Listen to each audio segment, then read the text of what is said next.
that if you're not at the table with the communities discussing issues in which you can take part of the solution, you're going to be certainly on the menu if you're not at the table. And so in Cape Town, you mentioned Cape Town. Cape Town had an amazing water crisis.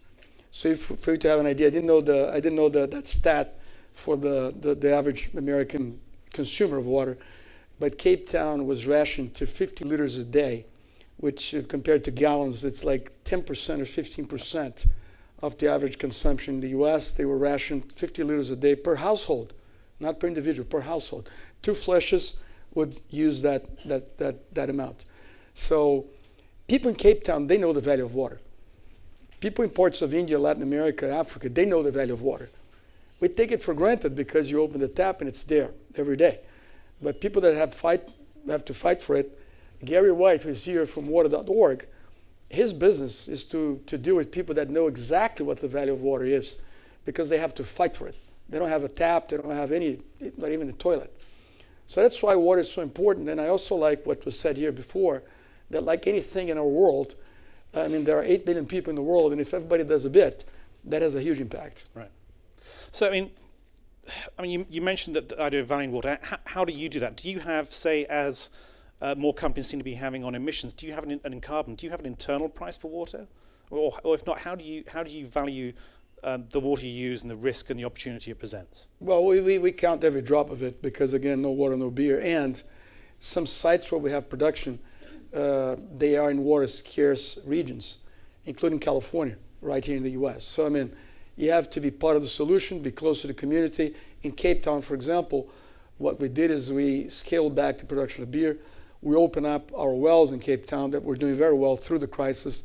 We've always had that for 10 years. We had population could access as the water became more and more of a problem. But because this was really a crisis, we worked together with the city and amplify the way that people could access our sites, put way more taps 24/7, because we knew that the water was not ours. Water was the community resource, and we're just lucky to have it underneath us, but we shared with the community. And we also said that if day 0 would come, in which water would just dry, that would stop producing beer and only package water for the community. So I mean, what was the and we were viewed by the consumers as part of that solution, in such a crisis that they had to go through. Was there a big financial impact from doing that, or did you foresee if day 0 had hit, what the impact would be to? No, we never owned that number because again, we need consumers to be healthy, and our colleagues that work in our business, they were part of the community as well. So imagine that our colleagues would come to work in the brewery. There was enough water to use the bathroom, to have a shower, to go eat, to cook, to everything. They would go back home 50 liters for the household. So you have to be, because again, we produce in that, we don't produce in China and send it, or in Asia and send it to South Africa. We produce in the very Cape Town where our colleagues and consumers live. So we feel it, and we feel we have to be part of the solution. So that's the way we view how we can insert ourselves in those kind of conversations, being at the table. Yeah. But how difficult can it be? And I think when you talk about Cape Town especially, I looked at that last year, and the governance issues there are just horrendous between the various parts of government. So a lot is out of your hands. So I suppose what you're saying is you can only do so much, but you must surely get frustrated at what happens at various state levels and government levels. But there was a very good joint work because again, it was a crisis situation. I think when there is a crisis, people, they really come together because that's what the citizens expect from leaders in the community. So I think that happens. But it's interesting because in most countries where you see water grids and stuff, I mean 30%, 20% of the water is just wasted in bad infrastructure. Not South Africa I'm talking about, we're global companies. Right. So we try to have a global view. And it's true, I mean the way we use water, the way water is distributed. So there's much more water in a way than we think there is. If we would just change some habits, invest a little bit in infrastructure, there would be more water than we think, because a lot gets wasted in bad habits and bad grids. And that, of course, brings up the whole idea of emissions. I mean, we've got this on the first panel as well, but the water that's wasted through leaky pipes means you've got to treat it again, which means emissions go up. But climate risk in itself is driving up temperatures. And in Asia, for example, the business you just listed, we've got a lot of problems there with the Himalayas melting, with the ice caps melting, just like they are elsewhere. But the risk in Asia from that is pretty high. Australia as well, the business you just sold, has a very high water risk. The Murray-Darling River is a mess. We'll probably get into this talking about cotton on the next panel as well. How do you plan longer term? It's all very well saying, yes, we know there are risks, we can adapt, we can do this when crises hit. But you've also got a longer term issue here of how climate risk affects the very ingredient in your business. So how do you think about that longer term? Well, first, I mean, most of the water in our business is outside of the four walls of the brewery. It's in the agricultural part of the business. So more than 80% of the water is in agriculture. And I think that's always the case. Agriculture is a heavy consumption of water. So what we try to do with the thousands of farmers that we've been in touch for 30, 40 years around the world is to spread best practices, to get them to be more literate in what they do, to have more information about weather, about that kind of soil, microclimate, kind of seeds they have to use, so as to maximize the yield and minimize the impact they have on natural resources so they can be more efficient. And that's a big thing that we do with our farmers, because again, 80% of the water is consumed in the farming. And on the brewer's side, we do the same thing, because the last water we have to treat at the beginning and at the end of the process. The last water we have to warm up and then cool down. The last water we have to pump through the process, the better for our business. So we like to commit to things in terms of sustainability that are connected to our business because of two reasons. It's more credible for people like you, because you look at us and say, yeah, water makes sense for them. They'll always do the right thing for water because it makes business sense. It makes business sense for our consumers that are always watching what the company behind their brands are doing. And also because, again, no water, no beer. That's simple. So you keep saying that. It's really scary. Yeah, it's scary. It gives me shudders. Okay, so how would you rate the influence you have with your suppliers and with your farmers especially? I mean, often they'll be using, okay, if we get into big business farming, it's different, but often some of the smaller farmers will be using practices they've used for years, somewhat inefficient or to very inefficient irrigation systems, for example. How influential do you think you have been over the past years, and what else do you need to do? Well, we have more than 300 agronomists. We also extend credit. We also finance seeds and other implements that they need. So, I mean, we have an active voice with them. And in Africa, for example, now in Latin America, what we try to do is get farmers that are at the subsistence level and get them to be commercial farmers. And we produce beer using local crops. So that's a big win-win-win in places like Africa, because 40% of the population, 50% of the economy sometimes is based on agriculture, but very inefficient. So when you bring them techniques, seeds, water, ways of work, they get their yields way up. Right. They can have their kids go to school, and now they produce enough to sell. We guarantee the demand, so we guarantee that we're going to buy at the end of the harvest, and then everybody wins. The government wins because they collect more taxes, because we're replacing something that would be otherwise be an illegal brand being sold with no quality control, nothing. And we get these farmers from subsistence to commercial, and as you do that, they become more efficient in everything they do and produce more with less. Yeah. So that's a way, for example, that we do in many other countries. Our business is very skewed towards emerging markets, so that's a big thing of what we do with farmers. What about other issues? I mean, there are sort of environmental solutions people are coming up with. I think you've been involved in some of them, reforestation and other things. And also, obviously, avoiding deforestation is another part of how climate gets involved, certainly with the farmers. How would you rate how you're doing that? What are the main projects that you've done you think stand out that others could learn from? In many places, in Brazil, in Colombia, in Mexico, India, where you have water-stressed areas, and that we are, again, part of the community.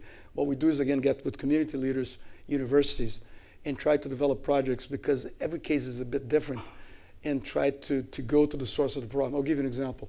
In Colombia, for the past 10 years, in one region of the country, our water bill every year was going up, because we buy water from the grid. And one time, one of our guys went there and asked the question, why is that? And they said, well, because we have to use more and more filter elements, because the water is muddier and muddier every year. And then we started asking the questions. We worked with the university, went all the way to the root cause. And long story short, because of deforestation, every time it would rain in the sources of the river, the soil would be carried to the river, the water would get muddier and muddier. So it was a very simple solution that takes some years, of course, to get those regions to be recovered. But once you do that, then the soil is fixed, and then the water will go, but not carrying the soil. So a small thing, but that takes community involvement, that takes getting people to know the impact it will have on their own water, right? So sometimes people just don't know. And if you tell them, hey, if you want this river to be healthy, you have to help us doing some simple things around the edges of the river. And a lot of people will listen, and community leaders will engage. You talked a lot about collaboration within communities, which is fantastic. What about collaboration within the industry and even within business broader than just the beverage industry? How do you get involved there, and how effective do you see that being? Well, first we try to participate in panels like this to raise awareness about the theme, because a lot of people think that just because water is there showing up in the grid when they buy or in the well, it's going to be there forever. And for us, because water is our first raw material, is our main raw material. For other people are like secondary, tertiary. For us, it's so important. And for our consumers, again, and because we're a very emerging market focus, a lot of people don't take water for granted in our communities because they have to fight for it. And sometimes they have it, sometimes they don't have it.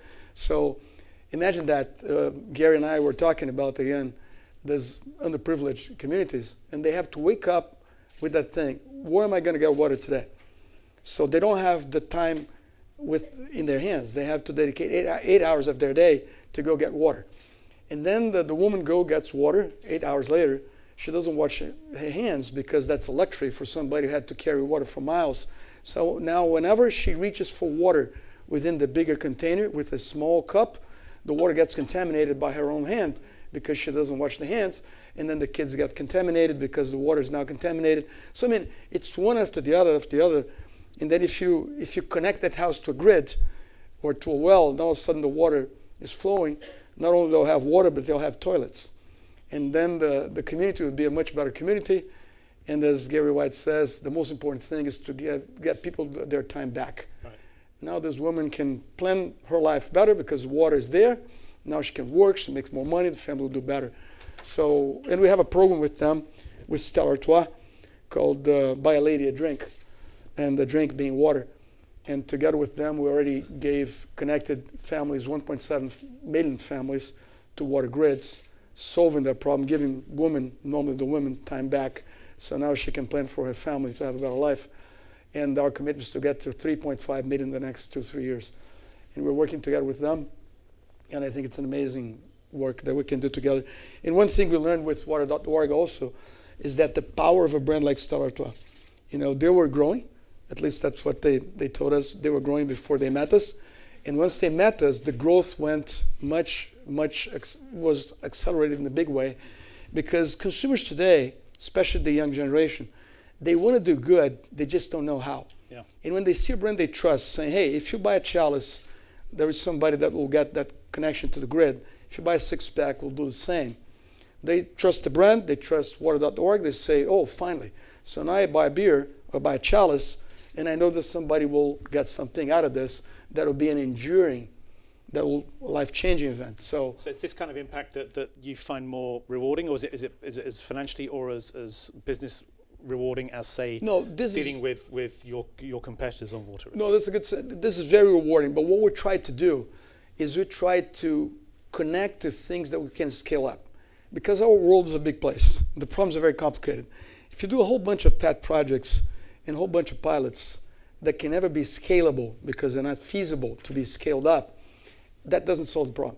So, for example, as a company, if I try to do something on water, because I have a global footprint, I can influence communities. If I commit to buy 100% of my purchased electricity, like we committed by the year 2025, 100% of it around the globe from renewable sources, and we started from 0 2 years ago, and we're going to end this year at 50% on a global basis in 2 years. Because we go to these communities and we get together with other companies, sometimes we'll influence governments, sometimes to invest in smarter grids and change some legislation so we can have more incentives for people to get their energy matrix from that country to go away from fossil fuels, more into renewable. But you need to do that. So we go into energy and water because our business can scale that up. If I would go, for example, to protect endangered species, that would be very nice and noble, but I cannot scale that up because that is not my business. No. But water, energy, packaging, farming, that's the core of my business. And those I can scale up and bring others along the journey. Carlos Brito, thanks for coming along. I know we've got to let you go. It's been a fantastic talk. Thanks very much. And just so you guys know, if you choose a beer at the end this evening, the beer is provided by AB InBev. Thank you very much. Great quality beers. Thank you. Thank you. Thanks so much. Thank you very much. Thanks very much.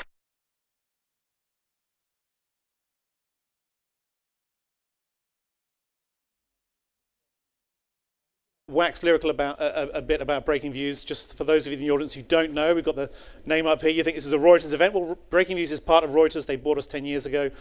We basically were set up to be a financial commentary service. So basically, whatever these guys like AB InBev, the story we wrote this morning was about their IPO, had nothing to do with water.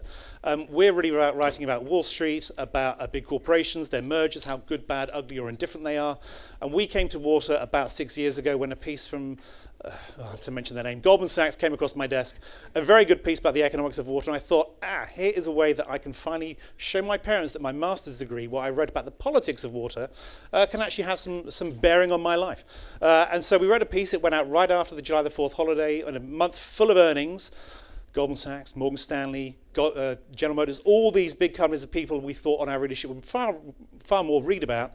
And the water story was one of the top stories of about 300-400 that month. We thought, this is finally a business we should probably be getting into. So that's why we've been covering this more and more over the past few years, and why we've got people like these fantastic people on our panel now. So let me introduce you. We've got Brooke Barton from Ceres. Thanks, Brooke, for coming along. We've got Nicola Fritz from Impacts Asset Management. Michael Kabori from Levi Strauss, and mentioned once or twice already, Gary White from water.org, who, as you may know, he runs an organization where I think you've got some interloper or some slacker who's also your co-founder, Matt Domone or something. I forget his name, but anyway, we'll move on since he's not here. He's committing acting somewhere in Europe, apparently. So, Gary, let me start with you. And this, again, I'm going to plug Breakingviews here. Gary, you've just produced or about to release a report which looks very much at the interaction between climate and water risk. And I say it's a plug because yesterday we ran a guest view from Gary, Matt Damon, and also from Dr. Peter Glick of the Pacific Institute, which did the research with these guys. One of the points of this event this evening is to really ram home to people the link between the two. So tell us what you found in the study. Well, thanks for having us here, and thanks for participating in that with us, because this whole concept of the nexus between water and energy is largely invisible. And that's not how we're going to move forward with access to water or with gaining on climate change and greenhouse gases. And so, one way to bring that to life is just to look at how power is already embedded in water. Just at California, for instance, 25% of all of the electricity in California goes to sourcing water, pumping it to the city, distributing it, treating it. 25%, right? And then you look at this globally, and it was alluded to a little bit earlier about the water, the non-revenue water, essentially the water that leaks out of the pipes globally. 35% is probably a low number for that leakage relative to many countries around the world where it can easily exceed 50%. So what you have right there is this tremendous amount of our energy going into the water grid, and a huge amount of it, maybe half of that carbon footprint, is lost to complete waste. It's not even generating economic, activity in the economy, and yet this is happening all the time. So you've got this happening, and then you also have the overlay of climate change, where, of course, it's the poorest and the most disenfranchised among us that are going to bear the brunt of this. They're the ones that are going to have too much water and flooding in some places, and they're going to have drought in others. So we're looking at this mix, and then we see avenues like the Green Climate Fund or green bonds, right, that ostensibly are about investing in this, both from an adaptation as well as a mitigation means. And even if you set the adaptation aside and how we need to focus on the poor to do that, it's this mitigation piece that can be huge. And we believe that we need to redirect some of that into water and sanitation. And what we can do is marry the two together because of what we have created, not with just water.org, but Water Equity, which is now an asset manager that invests in the infrastructure for poor communities to get access to water and sanitation to help make them more resilient in the long term. They do this through small microloans that they can get water connections, as Brito was talking about, toilets and things like that. We can actually provide a financial return to investors on that now. So we could tap into these green bonds and other things if they'll show up with that. We're launching a fund right now, our Global Access Fund. We are projecting about a 6% return on equity in that fund and projecting about a 3% on debt, a $150 million fund. So these are examples of how we can turn the global economy and the capital markets towards this issue, hit mitigation, hit adaptation, make the poor better off, and provide a financial return to investors. These are the kinds of creative avenues that I think we need to be exploring. Nicola, let me bring you in on this, just on the point of the return. So I think a 6% return on equity probably wouldn't quite get a lot of equity investors interested. I tell you what, 3% return on bonds, I might go for that right now. Especially if I am European, but especially if I were investing in Europe, should I say. Yeah. But Nicola, I'm not getting you to just say, okay, well, let's talk about whether this is a good return or not. But you have to look at returns, obviously, from your perspective, not just about from what Gary's talking about, but when looking at water projects around the world. I mean, Impact has been doing this for 25 plus years. What is it you found that will make a project stand out and get the kind of returns you need? Maybe it's not Gary's, but what are you seeing? Sure. Obviously, with an investor mindset, it is about the opportunities, but it's especially also about the risks. And this is something we'll talk about more on this panel. In terms of climate change and water, for a high level, when Davos leaders get together at the World Economic Forum, and for probably the 4th or 5th year in a row, you have extreme weather, natural disaster, water crises, and biodiversity also coming up. When you have those risks for the 4th or 5th year in a row, that obviously sets off some bells. The San Francisco Fed issued a report earlier this year talking about the financial, sort of fiscal and monetary policy implications of climate change. This is obviously firmly on the map. Yep. And so that was about fires, and it's about droughts, and it's about severe weather. So in terms of marrying the two and then looking at the risks and opportunities, on the water strategy that we manage, we have found that you can get actually nice returns with lower volatility. And we can get it a little bit later in the discussion as to how you position a portfolio. Water treatment, water purification is not an option when the economy slows down. Yeah. So there are different ways to approach it. But obviously for water, one of the key issues we'll get into is that it's a local issue. It is a global problem, but you cannot pump water to a faraway location. Now we'll get into some details there too. The Chinese are doing that. They're spending $60 billion to move 80% of the water that's in the south to the north. That's a $60 billion project. So there are risks and opportunities that we have to look at, but it is, it's obviously a very interesting area. And you said obviously that we've seen a lot of events, but one of my things I've been thinking about is I just don't see enough investors and companies responding to it. It's like it's almost like blind to them.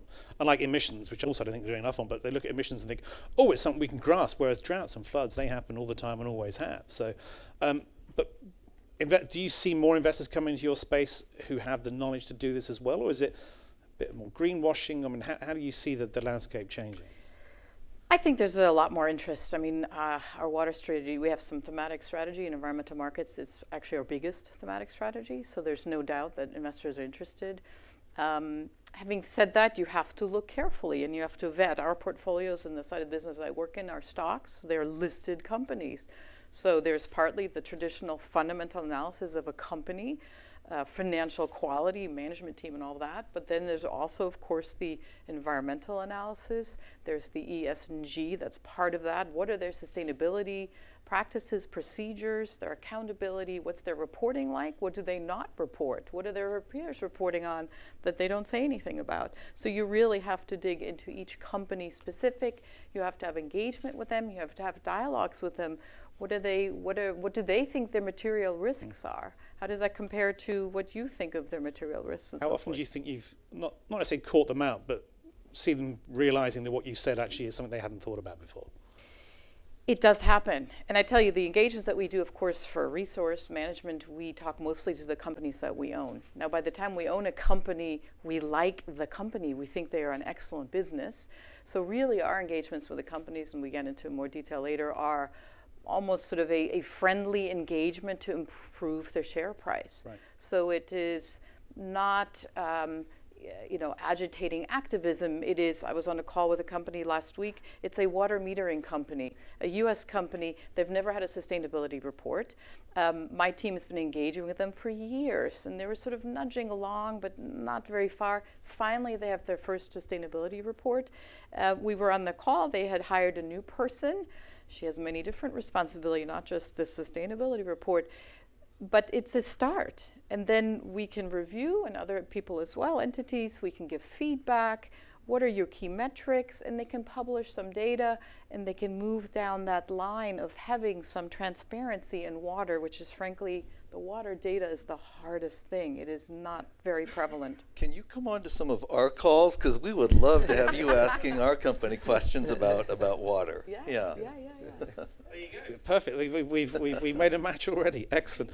Mike, I'll come to you in a second. Brooke, just on this point of engagement, Ceres, of course, many of you in the audience might not know, but Ceres is, and I describe you almost as an investor lobby group. That's probably not quite the right term, but you basically go out on behalf of investors and also to get investors involved to try and get companies to change what they're doing, whether it's on emissions, whether around cities, and also obviously water, which has been and food, which has been your specialty for a while now. And we talked about it as a fair bit, but I find myself sort of banging my head against a brick wall sometimes talking to companies about water risk. And there are times when we looked at the Colorado River Basin earlier this year, where there was no correlation between all the various risks around the debate that the 7 states were having about drought and long-term aridity, and what the S&P 500 companies, and even those who'd said we have a massive risk here, were happening in their stock price. So I don't see a lot of pickup from companies, and you guys are sort of pushing people more than some. So pushing this boulder up a hill for a while. Yeah. Let's face it. No, I think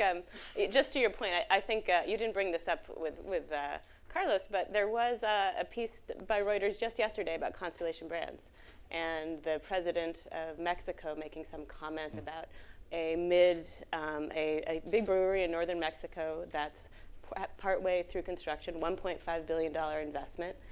There's been community protests about the water use, and in a news conference basically threatening to pull the license of that brewery. So I watched the stock price. I haven't seen any reaction.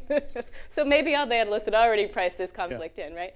But I think to your point, we're not necessarily seeing that connection fully yet in the marketplace. But what I do want to really emphasize here is that I think we're at the beginning of a really fast learning curve for investors, and that just 4 years ago when Ceres started working with a subset of our membership, we have a broader membership of about 175 investors, institutional investors, and we started a water network, a hub, we call it, of about 10 investors that were really interested in trying to get into the weeds of analyzing water risks in their portfolios and developing new methods to do that, to really get a handle on this. That group has grown to 115 investors over the past 4 years, about 26 trillion in assets behind it. And together with that group, there's been this coming together, really a pre-competitive effort to create an open source resource for the investment community called the Investor Water Toolkit, which brings together the best metrics, analytics, methods from portfolio level analysis to equity or fixed income analysis. So investors are moving. They're moving a little bit more slowly than I think our organization as a nonprofit would like. And we're also starting to see this translate over and spill over into the engagement space with companies. So a big priority for Ceres is agriculture.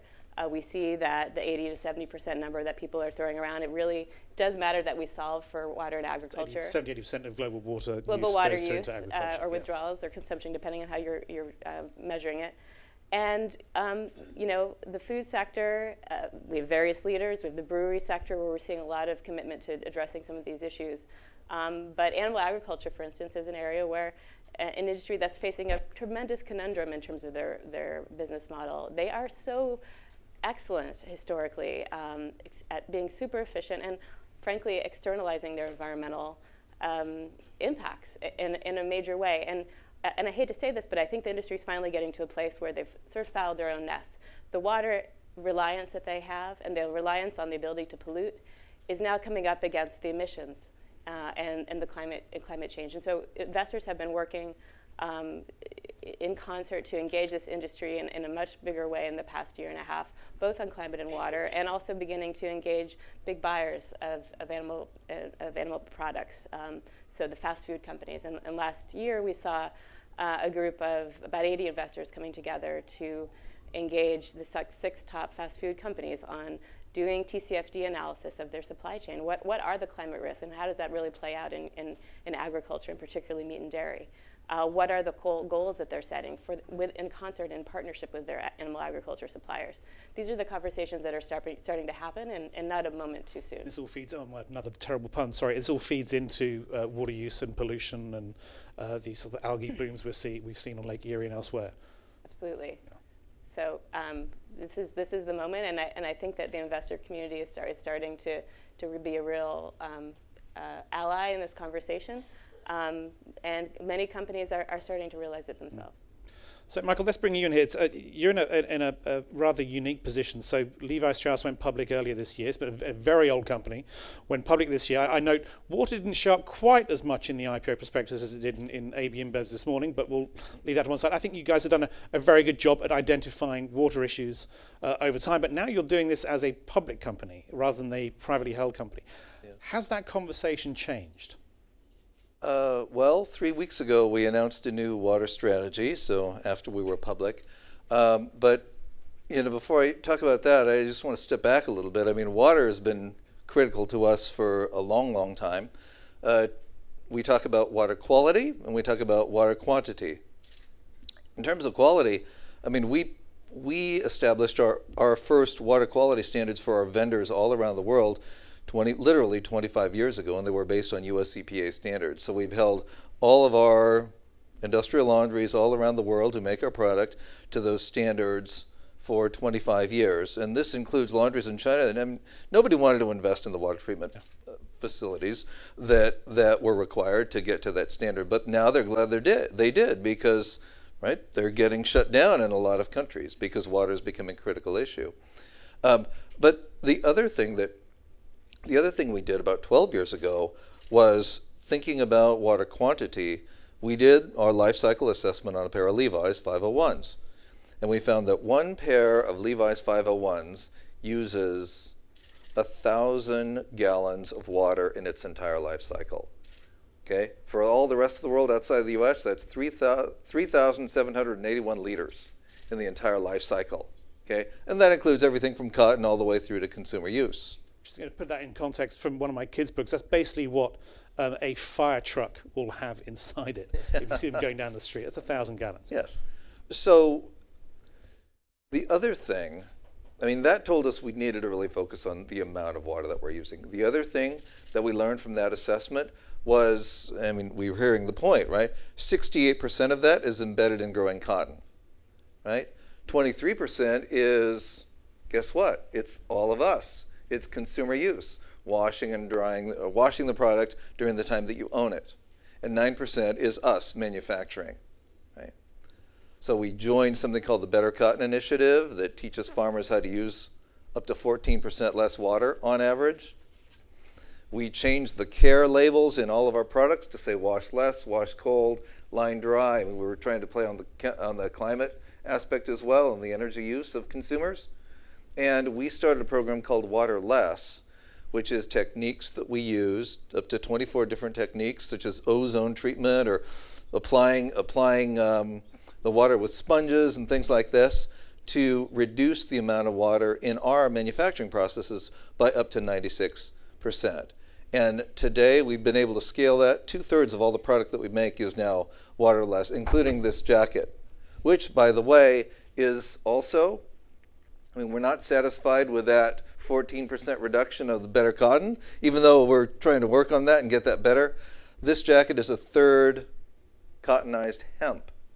And hemp has about half the water footprint, as you all know, I think, of conventionally grown cotton. So we're trying to get into other materials as well to continue to reduce the water footprint. So does that play in then to how you think about where you source from? So I think I mentioned this earlier on to Breda. So Australia is going through a massive drought. Again, I hate using the word drought. I just think that's where governance has failed, as opposed to anything else. But it's the water scarcity is terrible. The Murray-Darling River, as I said, is a mess. Cotton use there. I mean, it comes to the point where maybe you shouldn't be sourcing cotton from places like Australia anymore as climate change gets worse. Is that a conversation you have or should have? Well, our new water strategy is actually all about, and we've been talking about it, it's all about location, right? And water, as I think most of you know, is very different than carbon. Carbon, you emit it no matter where you are, and it impacts the entire world. Water, if you use it in a place where there is drought, like Australia or South Africa, it's much more valuable than in other places where water is plentiful. And so our strategy is all about doing exactly that. We've used WRI's water assessment, water risk assessment, and said, oh, guess what? The highest water risk occurs in China, northern India and Pakistan, and Mexico, where we have substantial amount of manufacturing. So what we've said to our suppliers as part of our strategy is if you're in a high-risk water location, by 2025, you need to reduce your absolute use by 50%. So we have a hard target for those locations. Other locations where water is more plentiful, it's an efficiency. It's going to be an efficiency target. But where water is scarce, it's going to be a hard target. And our suppliers, I mean, Ceres helped us do the stakeholder engagement on this before we announced the strategy. Our suppliers and NGOs were brought in. The suppliers said, hey, we like this. Because if we are in one of those high-risk areas, water is more expensive to us. We love Water Less program that you have because it saves us a nickel a unit, right? So there's a monetary savings involved. So they're very focused on it. Our vendors in Pakistan, where I was in January visiting, they have to bring in water by the tanker just to do their production. So this is really relevant to them, and it's important. Right. Yes. Well, I think just in terms of how corporations think about water use and water conservation and water stewardship, I think that's critical in this whole picture. But I think there's also this issue of equity, right?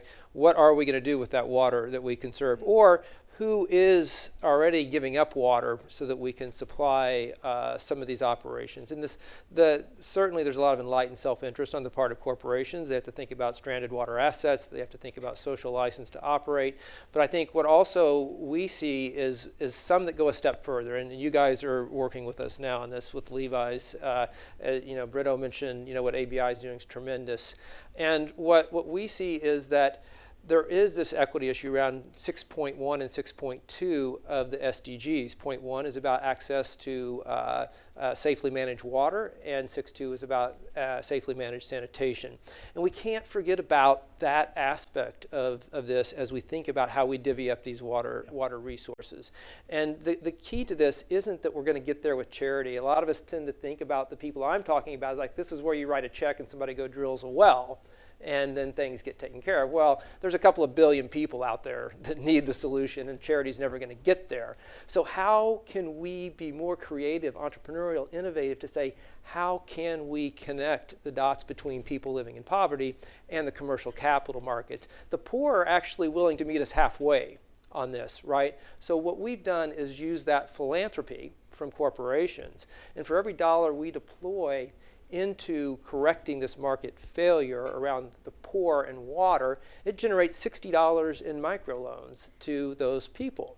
We now have an evidence base of $2 billion of loans that have been taken out and repaid by the poor. This isn't necessarily the poor as a problem to be solved as much as it is a market to be served.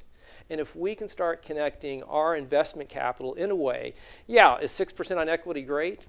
I think it probably is 3% on debt, especially if you look at the next best alternative. If you're trying to attack this problem and it's pure charity, then all of a sudden you can bridge to the capital markets. And so I think that is what we have to challenge ourselves to think about, not only how we solve it from the corporate and the business perspective, but also not leaving the poor behind, because like I say, they are the ones who are going to meet us halfway. Well, and to your point, the other part of our story. I mean, the first part is about what our vendors need to be doing, right? But I think you know very well, right? 2 billion people live in those high water stressed regions, right? They don't have enough water. And so what we're asking our vendors to do as well is look beyond the 4 walls of the factory. Like Carlos was saying, it's not enough. They can conserve, they can reduce by 50%, but if no one else is doing that, then they're still going to have an issue. And so part of the strategy is also to get the vendors to start partnering with other industries, local government, and look at what's going on in the entire watershed. And that's what our NGO advisors, WWF, that's what they're all advising. You've got to look at the whole watershed, look at obviously the community, the other users, and see what you can do to begin to create those much more verdant watersheds that are going to be productive for people who live there. And I think that we do aspire to have better water management, better water regulations that add up to all this. But in the meantime, I think we have to think about the resource and the infrastructure that's there, as poorly managed as it might be, making sure the poor at the front of the line in terms of getting access to those resources and being able to connect to the utility and make this happen. Just one quick story. A woman I met in the Philippines just recently, she was paying $60 every month to a water vendor who would come around in her slum and sell poor quality water, right? $60 a month. She could afford that a couple of dollars a day, but she didn't have the $300 it took to connect to the utility. She's shut out, she's isolated, she's disenfranchised because she can't do that.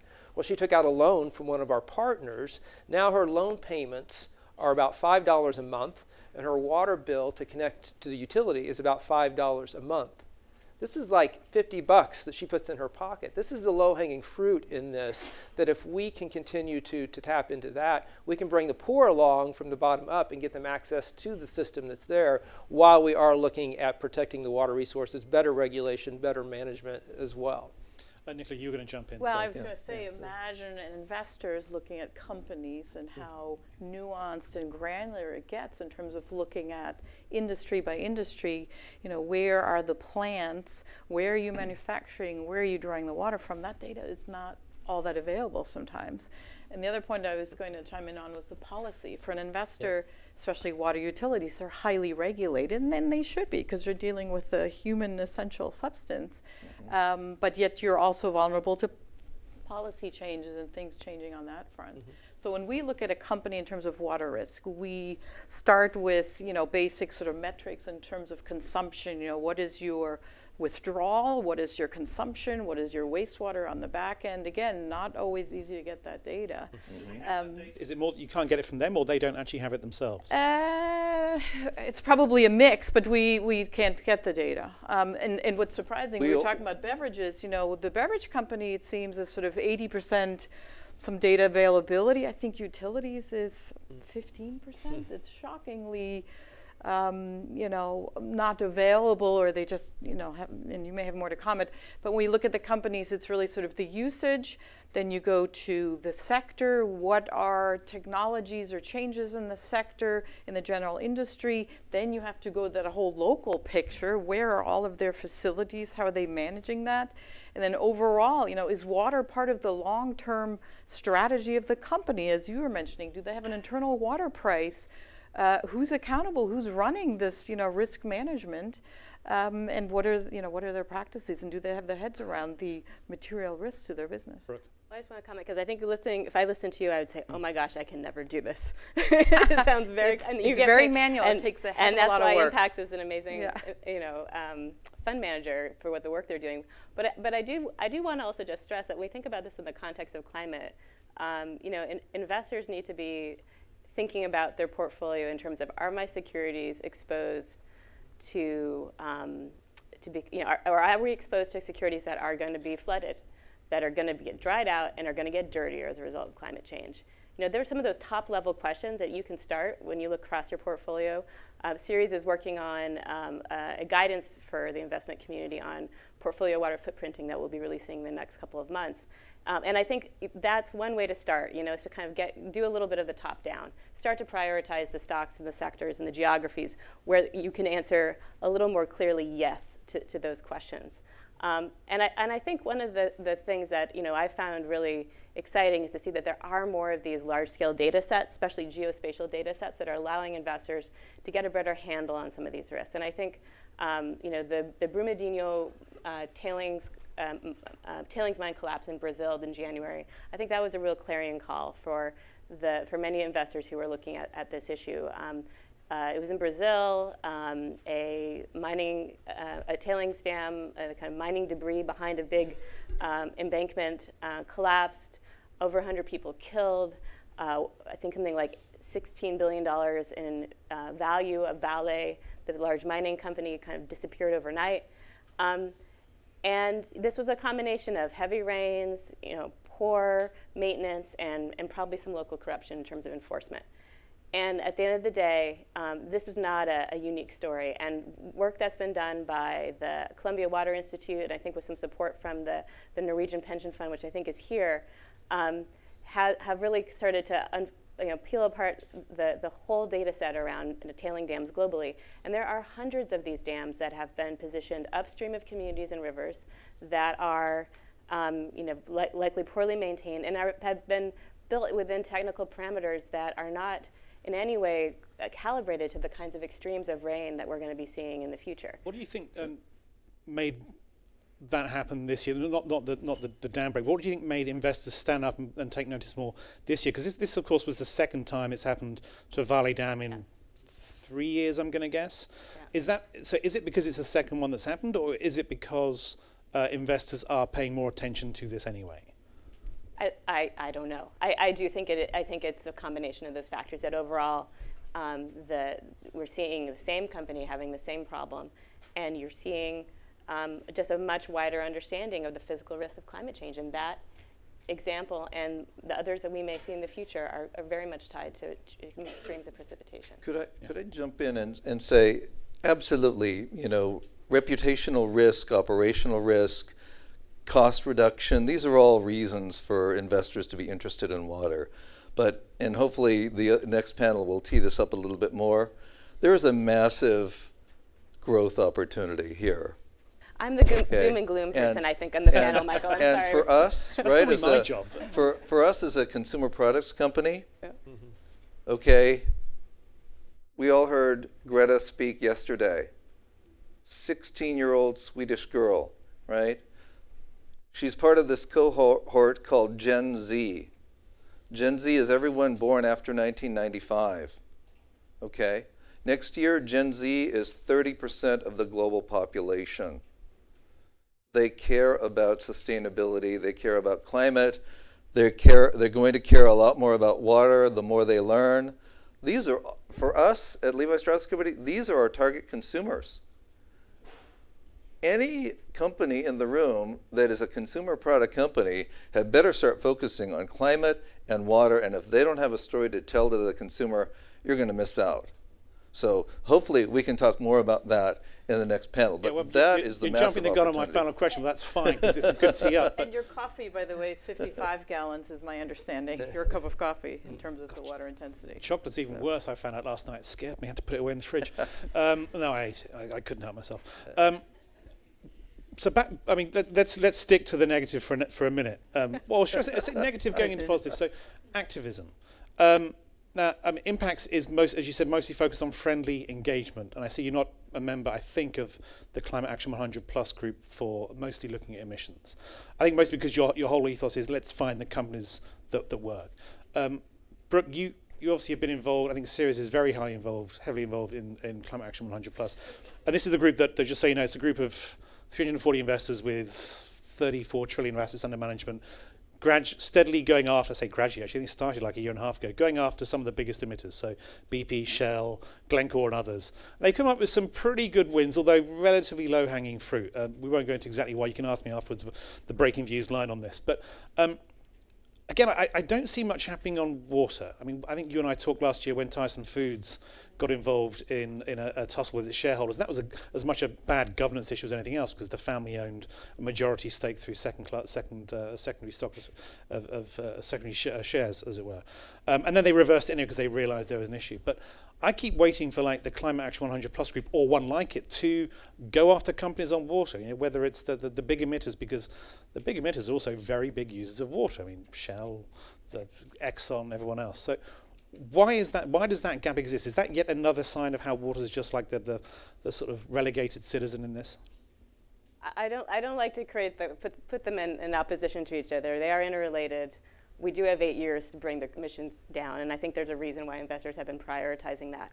But on the other hand, I think we at Ceres are also seeing that we are, when we talk about ESG risks that are systemic and severe and have impacts beyond and risks beyond the company and the particular security to the broader economy, there are so many examples of that in water. But what I think we're lacking and have been lacking up to this point is a North Star. We don't have a Paris Agreement. We don't have 1.5 degrees. It is a local issue.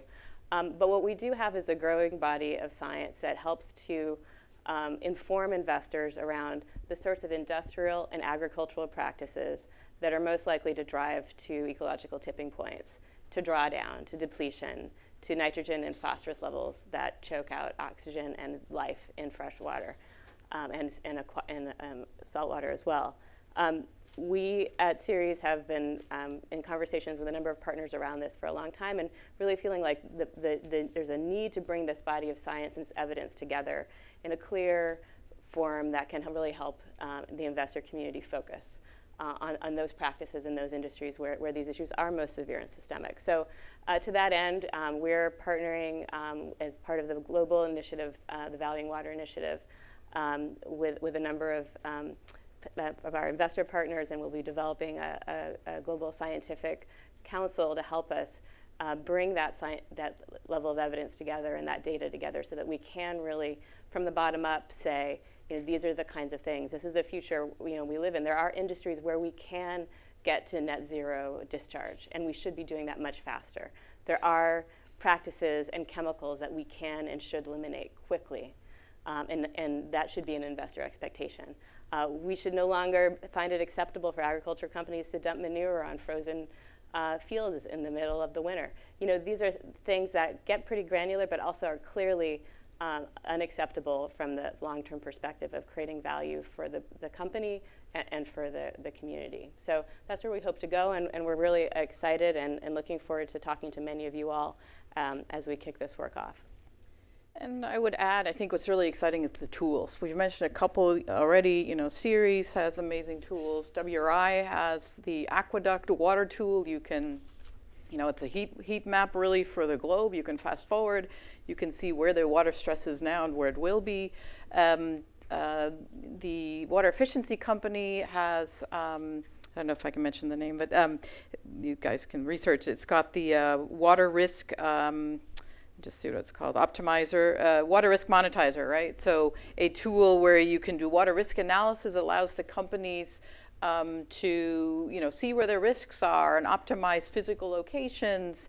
So there's more data there, which is very helpful. And one other interesting one that's new also is WRI has a very new tool called the water accounting tool. It's called the volumetric water benefit accounting tool. It's to help companies quantify the sort of benefits of water efficiency so that you can see on the impact side, and that's something impacts has been involved in a lot. Our investors have always asked us, you have really interesting thematic portfolios sort of investing in this transition to a more sustainable economy. Can you have metrics on the back end of it? So this is another thing that we're working on with investors in WRI to sort of express the water efficiency benefits specifically. So the tools are really improving, which I think helps transparency. TCFD helps, of course. And then briefly, I think that will lead into the next panel, the importance of data and of computing power and of sensors, of smart rerouting where there's a flash flood, and preventing clogs and pumps talking to each other and energy efficiency. It is huge what's going on there. It's the whole sort of digital water space. You know, that's kind of where we invest, obviously, as part of it. And we're going to get to a so quick we'll lightning round. Actually, you kind of got into the same question as Marco did there, but that's fine. But this one first, and you mentioned this, Brooke, the idea that we don't have this North Star on water like we do with 1.5 degrees, 2 degrees. I'd push back on that a little bit just because when I speak to people in emissions, they think, oh, if only we had what plastics has had in the past year and a half, where it's gone from no one cares about it to having a plastic straw is worse than drunk driving almost.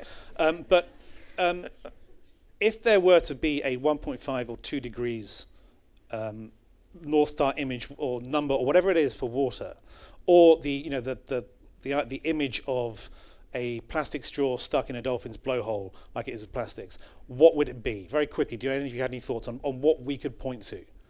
Brooke, since you brought it up. Oh, I think what's becoming the emblem, and I'm not sure that it's necessarily the direction we want to be going in, but I think the hamburger, the carbon and water intensity of beef. And we know there's many different kinds of production systems, and there can be regenerative production systems. But I think that is increasingly, where consumers, a certain kind of consumer, is going to. Nicola? I mean, on a visceral level, zero water. You turn on the tap, you live in a village, you live in a town, there is no water. Yeah. Can you sell your house? No way. So you are stuck. So to me, as a visceral thing, when you see the cracks in the ground and the almond trees ripped out and lying sideways, we're talking agricultural crop damage. I mean, this is food production stuff. Yeah. Michael, I assume you're going to say no more Levi jeans. No, I was going to say similar, right? Cape Town, Chennai, Sydney, all those. Let's put together the list of all of the cities that are going to face day zero in the next 5 years. I mean, that should galvanize people. It's a humongous number in terms of mega cities around the world. Okay, most are in Asia, but the majority of mega cities will be under fairly severe, water stress within 20 years. Unfortunately, I rather feel that until the rich white man suffers, then it's not going to work. Because we wrote a piece looking back through our pieces the past few years. The Sao Paulo piece in 2014, we'd call it, and we were wrong. We called it in the headline. This is a wake-up call. Didn't happen. Well, Gary. I guess my suggestion is that we make this crisis more visible. I think you guys are alluding to that. Because it is a looming crisis for us, and we see it coming. But what I mean by making it more visible is it's already here. For 800 million people today, they don't have to wait another decade for it to visit them at their home. It visited them this morning, and their kids are dying because of it, right? We can see today where we're going to be, and it's real life for people right now. And I think it's on us if we can't figure out how to solve that problem when the solution contains its own problem with people willing to pay for these services. If we can't solve that while we're looking at the data, looking at the allocations, looking at the CSR, because that's the reality. So the more we can bring that to life for people, the more we can solve the acute issue, which people are dying from today, but like what's going to affect us in the future. I think that's the key. And finally, this question is just the two of you, because two of you have already answered. The big thing, what's the big opportunity you would like to punt onto the next panel? Gary, if there's a big opportunity to go after. Well, I think if we're looking at investment, the big opportunity is this is $1 trillion price tag on this, and that the markets are ready to take that capital, provide an attractive return, and solve the crisis at all levels, not just investing in business infrastructure and capital infrastructure, but investing in solutions from the bottom up. It's the poor are bankable. They repay these loans at 99%. We have a $2 billion portfolio that's gone out there and demonstrated the evidence base. That's the underlying asset. Millions of poor people repaying their loans at 99%. They're bankable more than anything else, and that's where the capital should be flowing. Brooke? I'm going to go back to agriculture. I do think the animal protein, plant-based protein space obviously is growing. It's a little bit, maybe 2 months ago it would have been a little bit more newsy, but I think there's tremendous uptake. And I want to also note that I think the regenerative ag movement is actually very exciting. The soil health discussion that's happening in a lot of places that is being framed as a climate solution, but it is very much a solution to water. The more organic matter and we're building into the soil, the more we're retaining water and not needing to irrigate, the more we're protecting ourselves from floods. and the more we're protecting our fresh water from nitrates. So I think this is something we really need as a water community to hook onto and make sure it really blossoms. Great. Well, we'll leave that for the next panel to decide. We will hold Q&A until the end of the second panel, since, to my mind, they sort of interact quite well. So please join me for now in thanking our panelists, and we'll move on to the next panel.